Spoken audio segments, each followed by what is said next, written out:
Hi everyone, and welcome back to another video. Today's video is about creatures, and rather than talking about the best creatures or the most powerful creatures or the most broken creatures, we're going to be talking about the most ordinary creatures. Now, just a bit of a history lesson. If you haven't been playing Magic that long, you're probably thinking, oh wow, creatures are so fun, creatures are so cool, creatures are so great. And they are great, but it's important to know that creatures weren't always this great. Back in the day when Magic was first a game, creatures frickin' stunk. Spells ruled the game, and it was pretty much really tough to get a creature to stick around for a couple turns or two. I mean, there were some exceptions, and you probably could get away with getting one into play, but let's just face it, compared to today's creatures, which are really powerful, get us tons of value, come back from the dead, are really hard to kill, and let's just face it, have a lot more intricate and unique abilities than the creatures of a few decades ago, so to speak, are really good. Now, while creatures have gone through a big evolution without the game's history, or throughout the game's history in general, one creature that has always kind of been there is the vanilla creature.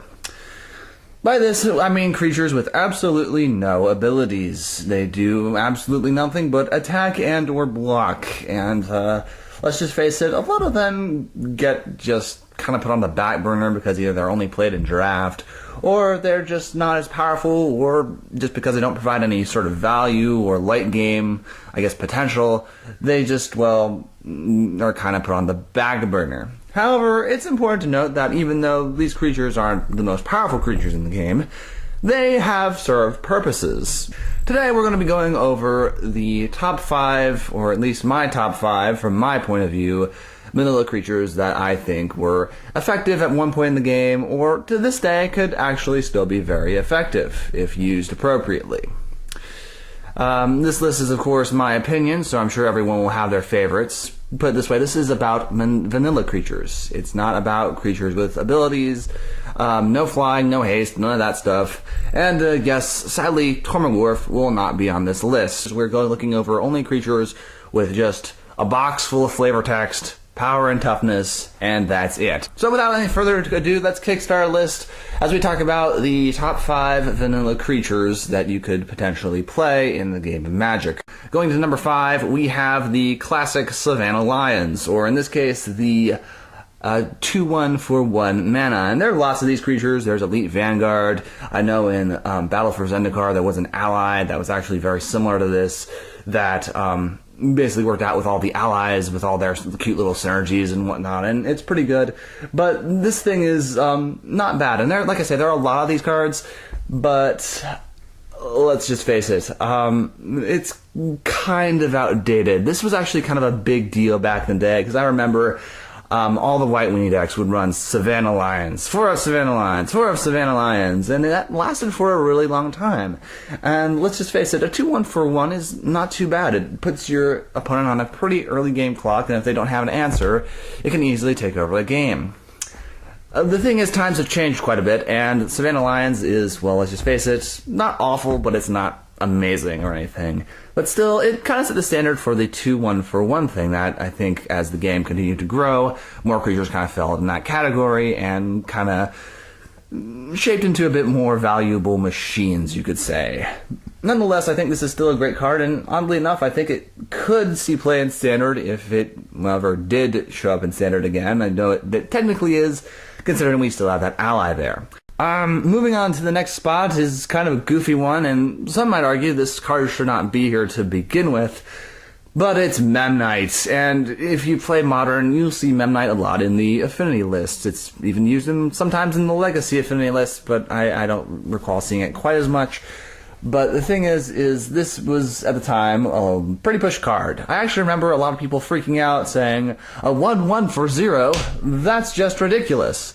And the reason I said it shouldn't be on this list is because it is an artifact creature, but I think that should count. I mean, a lot of people will debate, they're saying, oh, it's an artifact, it shouldn't count, but it does count on artifact. It is still a creature, and it does nothing else except attack or block. But since it is an artifact, it does have a lot of purposes with a lot of artifact synergies. There are lots of artifacts, cards that will make you sack other artifacts for other value. We got Ashen's Altar, Gartland Ironworks, Arcbound Ravager, the list goes on, and it's just, it was turned out to be a very solid card. The reason I put it so low is by itself, Memnite really is not very special. It's just going to get blocked. It dies to silly things like Tremor, if anyone plays Tremor or remembers Tremor, but there's several similar things. The reason it's so low is just because it's not very strong. Savannah Lions is stronger. But the thing is, it does serve a lot of purpose and a lot of value in the decks that it is legal in. Up next is a creature that I think a lot of people actually kind of forget about, but actually, to this day, could actually see a lot of play. I don't really think we have a vanilla version of these in Standard at the moment, but the creature I want to talk about is the classic 3/3 for 2 mana. More specifically, Watchwolf. The reason I chose Watchwolf among the other 3/3s for 2 is because I think Watchwolf actually occasionally does see play in Wiltleaf Liege decks, surprisingly to this day. It is rare considering there are much better cards in the format, but I actually have seen some lists recently that do run it, which is kind of surprising. And with Wiltleaf Liege, it becomes a 5/5 for 2, and that's just bonkers, but we're not talking about Wiltleaf Liege in this video. We're talking about Watchwolf, and let's just face it, Watchwolf, we all know, was around in Standard. It was very popular in Standard. Played in all the, I guess you'd call them, like, Naya Zoo decks, even though Naya wasn't a thing back then. But, this is just awesome. You just get so much power and toughness for the mana you put into it. Beats every Grizzly Bear, or almost every Grizzly Bear ever printed. And let's just face it, at this time, this was really pushed. Like I said, the downside to Watchwolf is you do need 2 colors of mana. There are some creatures, I believe, in this that are just 1 color that do give you a 3/3 for 1 mana, and that's cool. Those are also in this slot as well, because you're basically paying the same amount of mana for the same creature. But Watchwolf will always, in my heart, be, I guess you could say, the main creature that fits in this slot. Up next, we have another creature I don't think that too many people play very much anymore, but I'm a big fan of this creature. I actually still use this creature in my decks that it is effective in, and this creature is Leatherback Baloth. And hot dog, this thing is a bad mamma jamma. For the mana you pay, it's basically very close to a Tormagorf, but the sad thing is it doesn't get any bigger or equal to the number of cards in your graveyard. It just stays always a 4/5, but a 4/5 for 3 is nothing to sneeze at. Most creatures that have this power or toughness, at that matter, have a significant drawback. Baloth's only drawback is that it needs 3 green mana, but if you're playing green, that drawback should be really easy to, well, not be seen as a drawback. The thing is, Baloth is really powerful. I actually use it in my mono-green devotion decks, because let's just face it, 3 green pips means 3 green mana for when you use something like Nixthos Shrine to Nyx, or any other devotion ability. Granted, because it doesn't have any abilities, it really just gets put on the back burner a lot. There are lots of other green creatures in Modern, or any format for that matter, that really just can give you a lot more value, but I've always had a soft spot for Leatherback Baloth. It saw lots of play in green decks and Standard when it was in it, and let's just face it, it's pushed. A 4/5 for 3 is, well, really, really good. Coming into the final spot, we're having a theme here, as we're talking about another creature that I think a lot of people really put on the back burner. This guy really blew my socks off when I first laid eyes on him, and actually, the sad thing was, I actually didn't realize that he was printed until I actually played with the cards that were in his set. The moment I saw this creature, I thought, you got to be kidding me. This thing is just nuts. And let's just face it, at the time, this thing was really, really, really pushed for the matter. The card I speak of is Woolly Thokdar, and geez, this thing, like Leatherback Baloth, was also really pushed for its time.